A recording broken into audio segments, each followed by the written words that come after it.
नमस्कार, learn to story में आपका स्वागत है।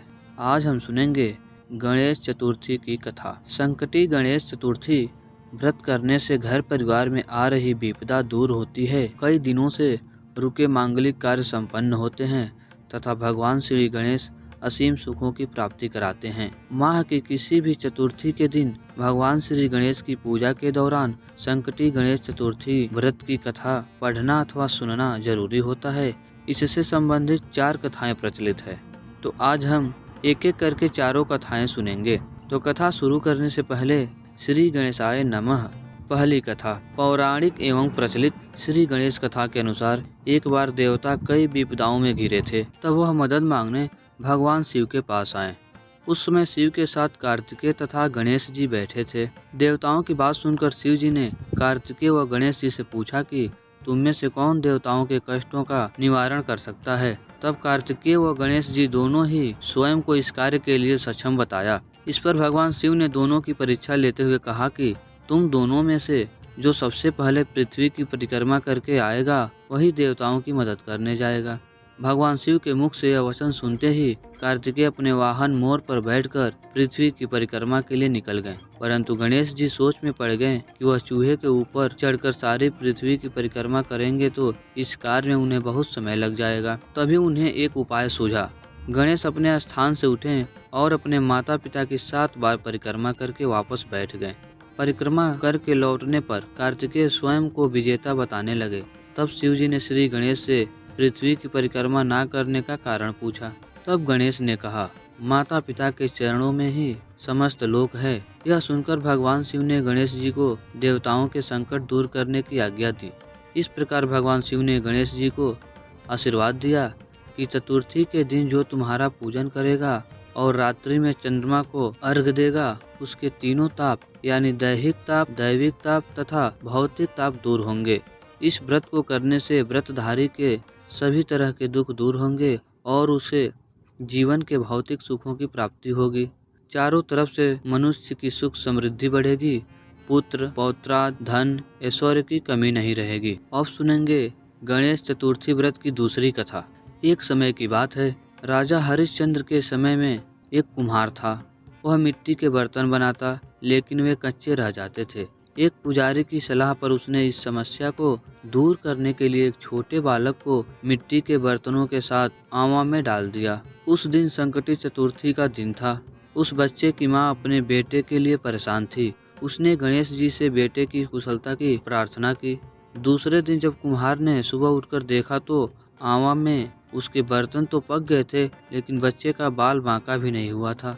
वह डर गया और राजा के दरबार में जाकर सारी घटना बताई। इसके बाद राजा ने उस बच्चे और उसकी माँ को बुलवाया तो माँ ने सभी तरह से विघ्न को दूर करने वाली संकटी चतुर्थी का वर्णन किया। इस घटना के बाद से महिलाएं संतान और परिवार के सौभाग्य के लिए संकट चौथ का व्रत करने लगी।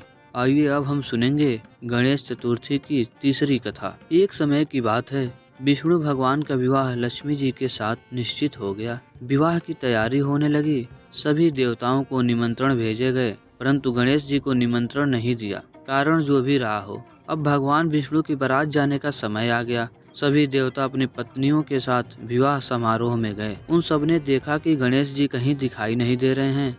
तब वे आपस में चर्चा करने लगे कि क्या गणेश जी को नहीं न्योता है या स्वयं गणेश जी ही नहीं आए हैं।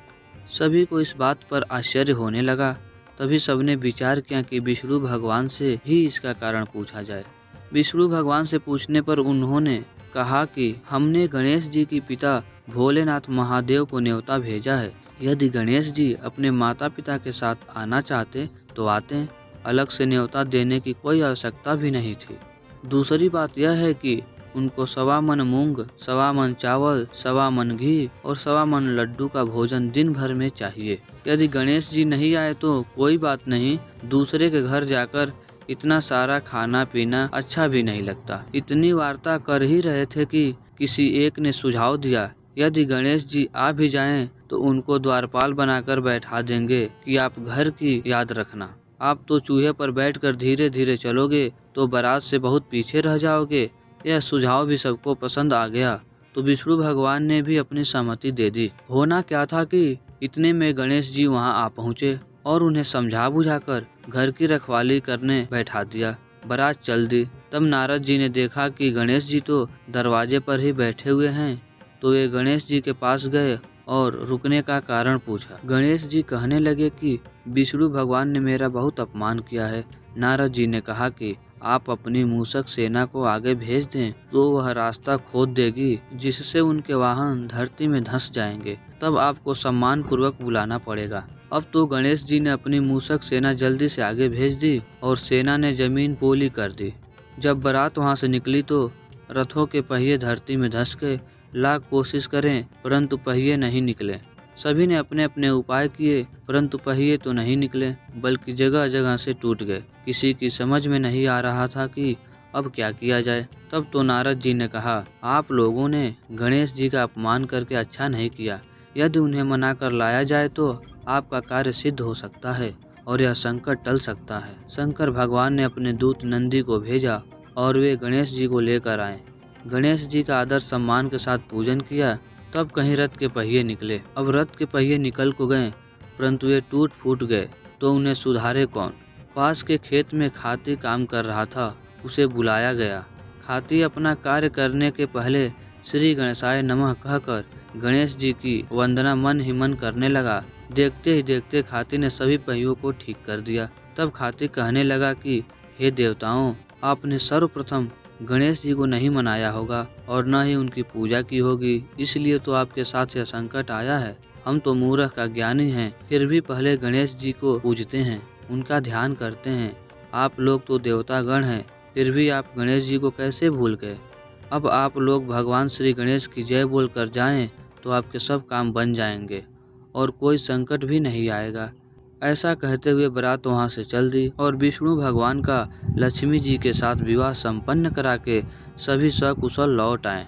और अब हम सुनेंगे अंतिम तथा चौथी कथा। श्री गणेश चतुर्थी व्रत की पौराणिक कथा के अनुसार एक बार भगवान शिव माता पार्वती नर्मदा नदी के किनारे बैठे थे। वहां माता पार्वती ने भगवान शिव से समय व्यतीत करने के लिए चौपड़ खेलने को कहा। शिव ने चौपड़ खेलने के लिए तैयार हो गए, परंतु इस खेल में हार जीत का फैसला कौन करेगा, यह प्रश्न उनके समक्ष उठा तो भगवान शिव ने कुछ तिनके एकत्रित कर उसका एक पुतला बनाकर उसकी प्राण प्रतिष्ठा कर दी और पुतले से कहा, बेटा हम चौपड़ खेलना चाहते हैं, परंतु हमारी हार जीत का फैसला करने वाला कोई नहीं है, इसलिए तुम बताना कि हम दोनों में से कौन हारा और कौन जीता। उसके बाद भगवान शिव और माता पार्वती का चौपड़ खेल शुरू हो गया। यह खेल 3 बार खेला गया और संयोग से तीनों बार माता पार्वती ही जीत गईं। खेल समाप्त होने के बाद बालक से हार जीत का फैसला करने के लिए कहा गया, तो उस बालक ने महादेव को विजयी बताया। यह सुनकर माता पार्वती क्रोधित हो गईं और क्रोध में उन्होंने बालक को लंगड़ा होने, कीचड़ में पड़े रहने का श्राप दे दिया। बालक ने माता पार्वती से माफी मांगी और कहा कि यह मुझसे अज्ञानतावश ऐसा हुआ है, मैंने किसी द्वेष भाव में ऐसा नहीं किया। बालक द्वारा क्षमा मांगने पर माता ने कहा, यहाँ गणेश पूजन के लिए नाग कन्याएं आएंगी, उनके कहे अनुसार तुम गणेश व्रत करो, ऐसा करने से तुम मुझे प्राप्त करोगे। यह कहकर माता पार्वती शिव के साथ कैलाश पर्वत पर चली गईं। 1 वर्ष के बाद उस स्थान पर नाग कन्याएं आईं। तब नाग कन्याओं से श्री गणेश के व्रत की विधि मालूम करने पर उस बालक ने 21 दिन लगातार गणेश जी का व्रत किया। उसकी श्रद्धा से गणेश जी प्रसन्न हुए। उन्होंने बालक को मनोवांछित फल मांगने के लिए कहा। उस पर उस बालक ने कहा, हे विनायक, मुझ में इतनी शक्ति दीजिए कि मैं अपने पैरों से चलकर अपने माता पिता के साथ कैलाश पर्वत पर पहुंच सकूं और वे यह देख प्रसन्न हो जाएं। तब बालक को वरदान देकर श्री गणेश अंतर ध्यान हो गए। इसके बाद वह बालक कैलाश पर्वत पर पहुंच गया और कैलाश पर्वत पर पहुंचने की अपनी कथा उसने भगवान शिव को सुनाई। चौपड़ वाले दिन से माता पार्वती शिव जी से विमुख हो गई थी, अतः देवी के रुष्ट होने पर भगवान शिव ने भी बालक को बताए अनुसार 21 दिनों तक श्री गणेश का व्रत किया। इस व्रत के प्रभाव से माता पार्वती के मन से भगवान शिव के लिए जो नाराजगी थी वह समाप्त हो गई।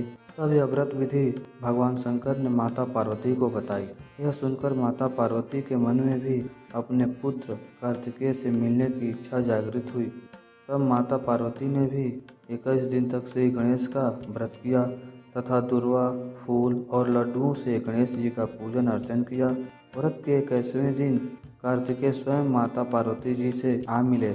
उस दिन से श्री गणेश चतुर्थी का यह व्रत समस्त मनोकामनाओं की पूर्ति करने वाला व्रत माना जाता है। इस व्रत को करने से मनुष्य के सारे कष्ट दूर होकर मनुष्य को समस्त सुख सुविधाएं प्राप्त होती हैं। नमस्कार।